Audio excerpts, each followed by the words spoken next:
Creating a subscription box sounds fun, right? Spending time curating the perfect box, making some fun packaging, and then launching it out in the world, hoping someone is out there to buy it. So, where do we find our perfect subscriber? Let's talk about it in today's episode. Welcome to the Launch Your Box podcast with weekly tips, tricks, and strategies to start, launch, and grow your subscription box. Now, here's your host, Sarah Williams. Hey, we are back, and I am here with Damon Oates, is the owner of Deco Exchange and the Makers University. And I love having Damon here with me today because not only is he one of my mentors, he is a subscription box owner, he is a Launcher Box member, and he is known for creating a community full of his perfect person. And that's really what we're going to talk about today. So Damon, hello, welcome to the podcast. Why don't you tell everybody a little bit about your business and what you do every day? Hey, y'all. I am Damon with Deco Exchange, and my business is kind of all over the place. We do a little bit of coaching. We do a little bit of physical products. We do subscription groups and the subscription boxes, and none of it makes sense. So we, in the background, we're chemical engineers. It's where we started out in the oil and gas industry, and we started doing wreath making as a passion project to pay for animal rescue.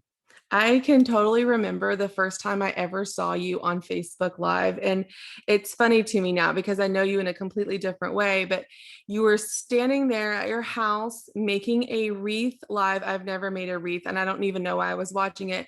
There was a fish tank in the background. You had on a t-shirt and some shorts and some flip-flops, and you were just loving on all the people that were there watching you live. And I was fascinated by it. I started following you. I would lay in bed at night watching you make wreaths all the time.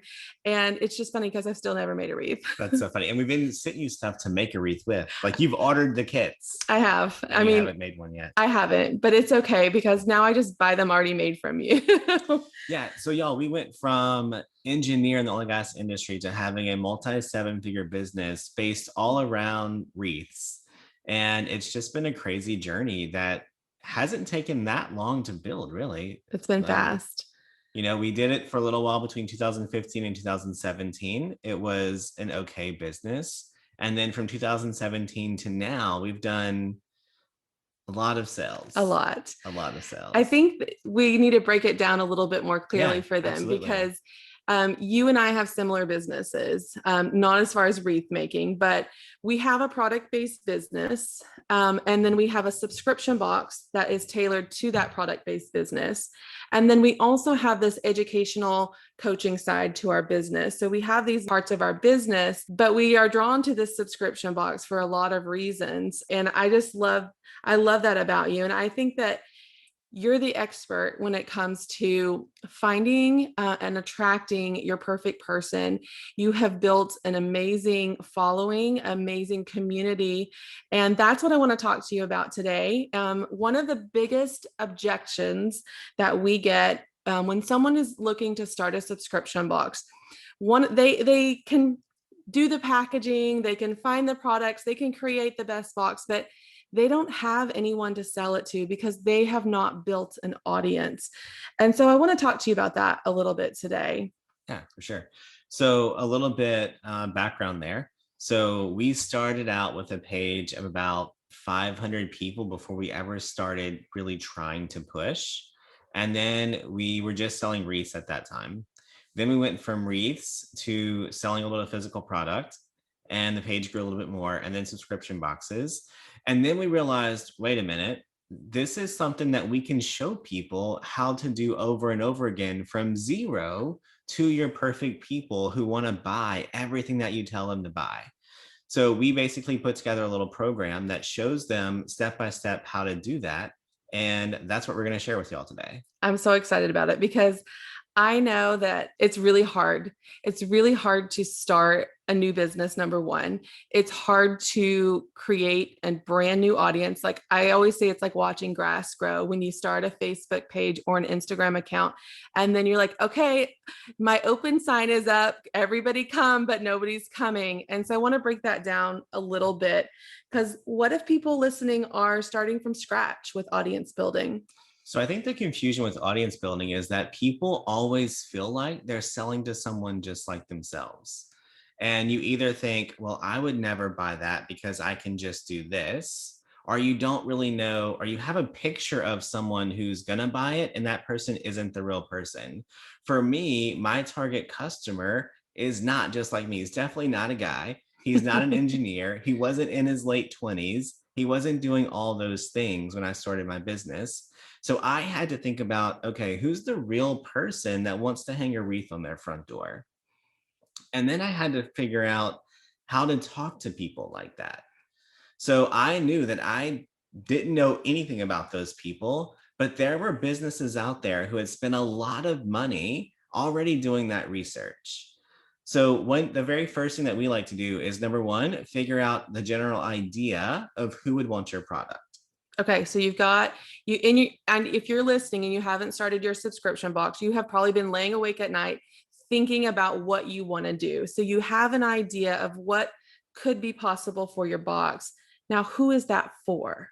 So let's say it's a basic home decor box where they're going to get a candle and a few little goodies to kind of decorate their home with. Okay. And it's a theme that is very Louisiana, since I'm from Louisiana, right? Okay. So I would think, okay, what magazines company already like focuses on that perfect person who would want to decorate their home, potentially lives in the South, and is heavy in Louisiana themed stuff?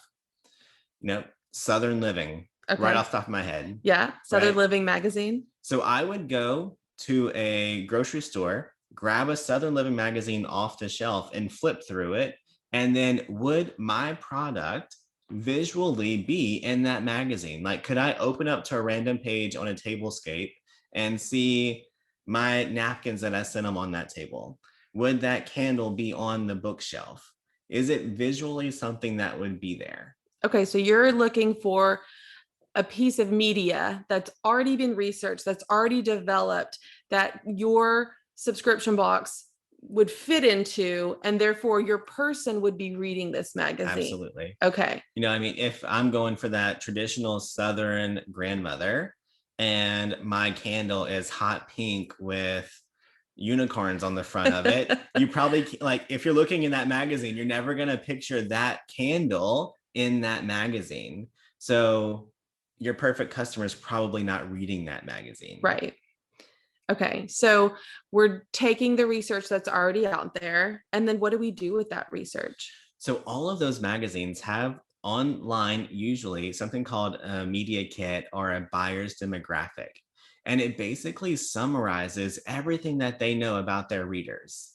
It summarizes their age, where they live, how often they shop, are they married, are they single? It has basically a buyer persona that you can borrow to then picture who your perfect person is.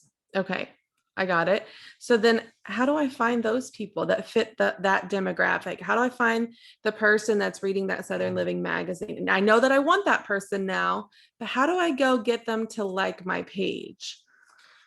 So there are two ways to do that a little bit. Okay. One is a little bit more nerdy, and I like it. So you can go to facebook.com/ads/audience insights. And whenever you click on that, you can click show everyone on Facebook. And then in the search bar on that, you can type in the name of the magazine that you want to pull up. If that magazine has any presence on Facebook, that will literally show you all of the people, their combined likes, all the stuff that they do on Facebook in one little piece. Okay. So now that you know the age group of your person, you know what they like to do, you can look at the data that Facebook gives you and see, hey, you know what? These people really like recipes. These people really like religious t-shirts. And that gives you ideas on content that you can create that will pull your perfect people into your world. Okay. So if you know your perfect person is a grandmother who loves recipes and she's religious, you could probably make posts like, hey, what are you guys doing after church on Sunday? Here's my favorite potluck to have the whole family over. Okay.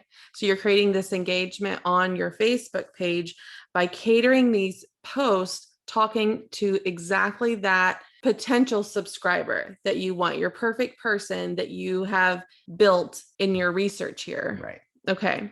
So how does that grow for you? What are some ways I can post that? But if nobody sees that, how am I getting myself out there in those ways? What are different ways that I can do that? So the not so fun news is that it's going to take you a little while to grow at first, right? Yeah. It's going to be quiet. It's going to be crickets. I mean, Facebook is going to show your content to just a small percentage of your followers, even starting out. So it's going to take you a while to grow. But if you stick to your content plan and you only create content for those perfect people, Facebook eventually learns who you are and what you like to do and who you serve. Okay. So then whenever you start creating those posts, it knows, hey, I'm going to go show this to that group of people on Facebook that need you and you're serving, so that they start to follow your page. Okay. You're going to do that through just regular content posts with just words like, hey, share your favorite Sunday dinner recipe. That's easy. Right? Mm-hmm. Then you may do a picture of your, hey, I'm in the kitchen working today, cooking for my family. Y'all just keep in mind, like, I'm always thinking about that person that's going to eventually want my home decor box that is all featured around that perfect family life home. Okay. So all the content that I'm creating is for that person. Mm-hmm. So you're going to see a picture of me in the kitchen, like I'm cooking for my family and I can't wait for them to show up. You're going to see quick little videos of family gatherings, of me decorating the house with candles if there's a candle in that box. Okay.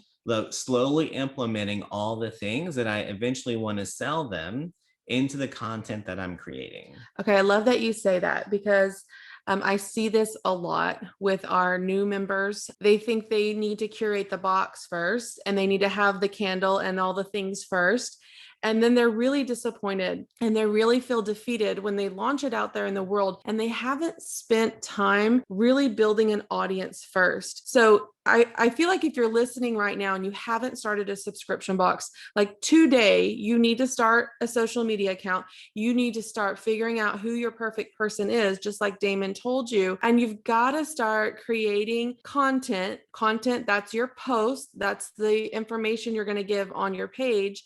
You've got to create that content, because it's a slow process to get something going from scratch. And you can be doing that right now today, while then you're figuring out the packaging, then you're figuring out the products, then you're figuring out the shipping later. But that's something that's immediate action that you can do today to start growing your audience. Because you and I both know the people that are most successful in the subscription box industry and in my group have spent a lot of time building an audience before they ever launched a box. And you can see them come right out of the gate with hundreds, if not thousands of subscribers, versus the people that kind of do it backwards. They pick the pretty packaging, they pick the fun things, and then they're like, oh, anybody want to buy this? And they're disappointed when they have 5 subscribers. And so that's why this is an important discussion. We talk about it a lot. I know you talk about it with your business coaching group. I talk about it with my business group, but people underestimate the power of building an audience first before you start the thing. Right.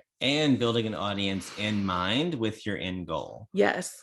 Because not all audiences are created equal. No. You and I both know that, but a lot of people don't. You think, I'm going to invite all my family and friends over to like my new Facebook page, my new business page.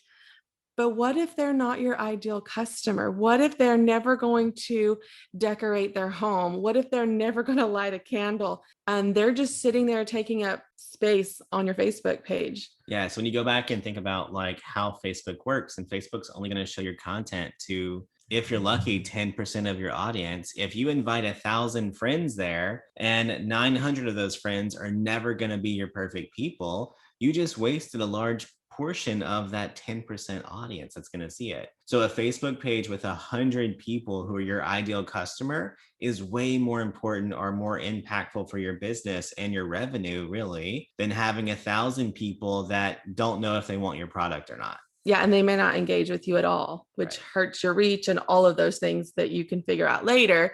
But just getting that perfect subscriber, whether you have a box yet or not, finding that perfect subscriber, getting them to like your page, getting them to engage with your content, and really having regular content. That's what you need to focus on. You can't post on Monday and then maybe Thursday afternoon and then, oh, let me throw something on there Sunday. You're not doing yourself a favor. It's got to be consistent. It's got to be regular. It's got to be fresh, and it's got to be targeted to that perfect person. Yeah, so it's super important to remember that, in Facebook, the place that I love to play, it's a computer. So everything that happens is not someone over there going like, nope, don't like this one, don't like that person's content. It's just a computer. And that computer has to learn you and your business and how you react to things. So if you're not being consistent and showing up regularly, just like you said, Facebook has to say, is this person even relevant to us, right? If they're not producing good quality, relevant content consistently, why do they matter? Right. Because Facebook is a content platform, and Facebook makes their money by you keeping people on their platform. So if you can do that really well, Facebook will play really nice with you. Yeah, it loves that about you, right? It wants to share you with their friends. I know that we've talked a lot of just about Facebook, and I think another thing that really trips up new people to this kind of online space is that there are so many platforms. I mean, there's Facebook, there's Instagram, there's TikTok, there's YouTube, like there's all the things, and it just shuts people down. Like they're just, well, that's too much. I can't keep up with that, so I'm not going to do that. What's your recommendation on what platform people should be on? So I always tell people to start with a platform that they love playing on. So if you don't love Facebook and you try to grow a business on Facebook, you're going to hate it from day one. It's going to be work, and it's going to be hard, and you're going to spend a lot of time trying to convince yourself to log in every day versus just logging in and playing. So for me with Facebook, it's nothing for me to hop on a Facebook Live, tell my people hi, walk around the house, whatever I want to do, and my people show up and enjoy that. Yes. Whereas Instagram, I don't love it. Yeah. And I don't show up there. And if someone sends me a message, I'm like, oh my God, I have to log into Instagram. What do they want? Right? Yes. And some people are the opposite. They love Instagram versus Facebook. And I think that's what you're trying to say. We know our friend Tamara loves some TikTok. Whatever you love and whatever you can use, first of all, because we know technology is always kind of a hiccup for us. Whatever you're currently using for your own social media, that's where you need to start, because that's what you're most comfortable with. And then you can layer in additional pieces like Instagram, like TikTok, if you like that, Pinterest, all YouTube, all the other platforms. But don't try to do all of that at once, because you will be frustrated. You will think that it's too much work to do, and you'll just stop being consistent because it's too much of a chore. Right. So for me, I look at everything in, okay, how many subscription boxes do I have to sell to pay someone else to run that other platform? Right. So even growing my business in the beginning, I didn't like Instagram. So I got a quote from an Instagram manager, and I said, okay, well, how much do I have to sell now to pay this person $500 a month to grow my Instagram account so I can just play on Facebook where I belong? Yes. Yes. All right. So we talked about starting a new page, finding that perfect person. What if we're in the situation where we have a subscription box? You and I could be an example, and we're wanting to grow, because in order for our subscriber base to grow, we have to constantly be looking and growing our audiences as well, even though we have an established audience. I know that you and I talked earlier today about stories. So I would love for you to share with it, once you're doing your content on your page, what else can you do to really grow that and reach more people? Yeah, so we actually recently learned that Facebook really loves Facebook stories. So you can create those contents on your page, and then in your stories say, hey guys, go check out this new video we did talking about the new product for our box.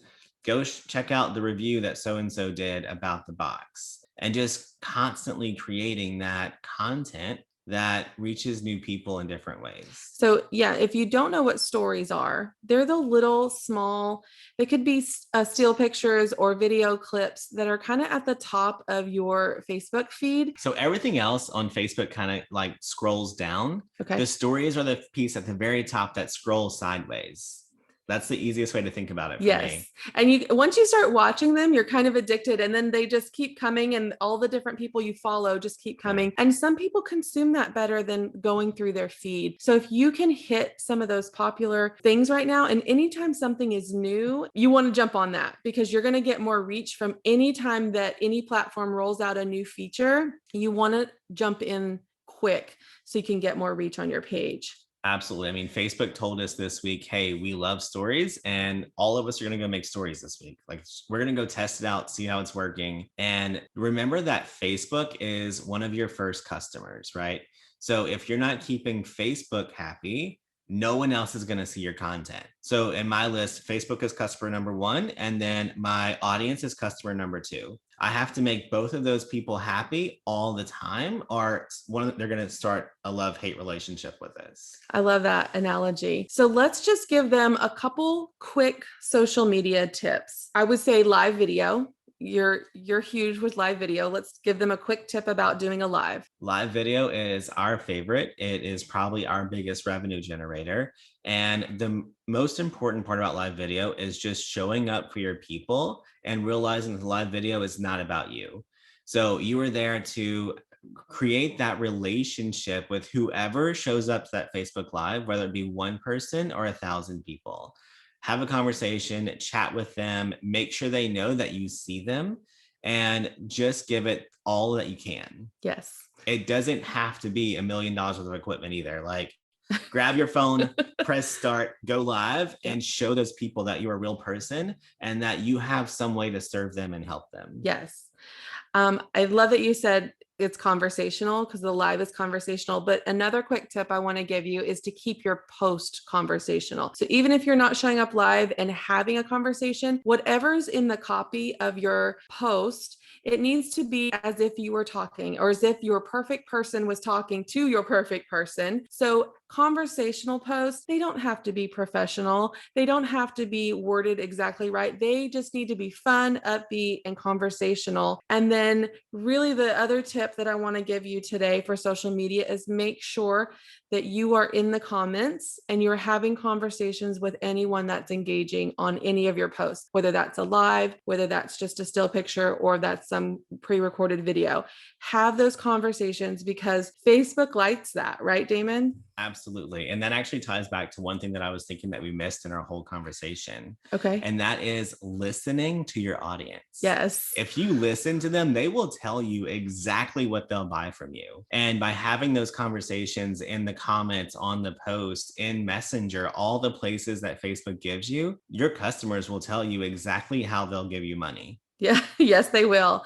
And don't close that off because you think it needs to be something different. Give them what they want. It's so much easier to give your audience what they want than to try to find a new audience for what you want to give them, right? Absolutely. Yeah. So we have a good example of that, right? Okay. So when our box first started, people were like, few people were asking us for a wreath kit versus just a wreath supply box that we send out now. Well, what we realized was that was just a handful of our audience. Thousands of people did not want to try to make and sell the same wreath out of that box. They want to have something unique and special. They wanted something unique and special. And then they could tie that unique ribbon however they wanted into their project and not have 1,000 identical projects. Yeah.